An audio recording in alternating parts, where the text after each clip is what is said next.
100% এর মধ্যে 90% স্ত্রীরাই স্বামীর জন্য কল্যাণকামী হয়, আর 10% হয়তো এদিক সেদিক হতে পারে।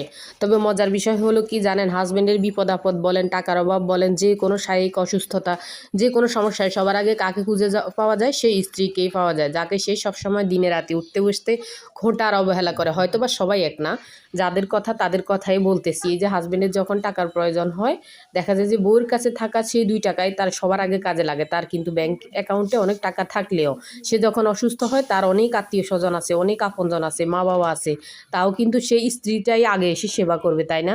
শুনতে খারাপ লাগলো, এটাই সত্য, অহরহ হচ্ছে আমাদের সমাজে। কিন্তু দিন শেষে পুরুষদেরকে আমার এই একটা বিষয়ে বোকাই মনে হয়, তারা সব কিছুর কদর করলেও নিজের স্ত্রীটার কিন্তু প্রপার কদর করে না। ওই যে পুরুষদেরকে এই জন্য একটু বোকা মনে হয় যে দিন শেষে আপনার পাশে সে আপনার স্ত্রীটাই থাকে, কেন আপনারা এটা বুঝেন না?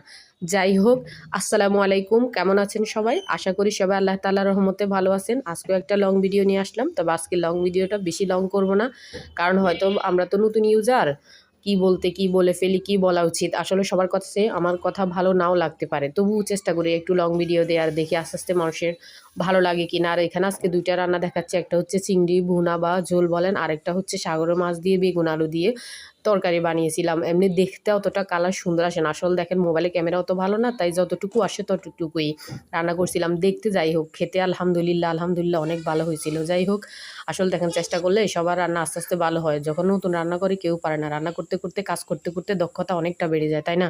যাই হোক, যেটা বলতেছিলাম, আল্লাহ পুরুষদেরকে হেদায়েত দিক সেটা বোঝার জন্য। দুনিয়ার সব কিছু তারা বুঝলেও এই জিনিসটা তারা বুঝে না, স্ত্রীকে যে অবহেলা করতে নেই, স্ত্রীকে যে ভালোবাসতে হয়, আগলে রাখতে হয় তার বৃদ্ধকালের। আর জান্নাতি হলে তো 2জন জান্নাতেরও সঙ্গী, কেন যে পুরুষরা এটা বুঝে না? যাই হোক, তাদেরকে আল্লাহ যথাযথ বুঝদান করুক, আমিন।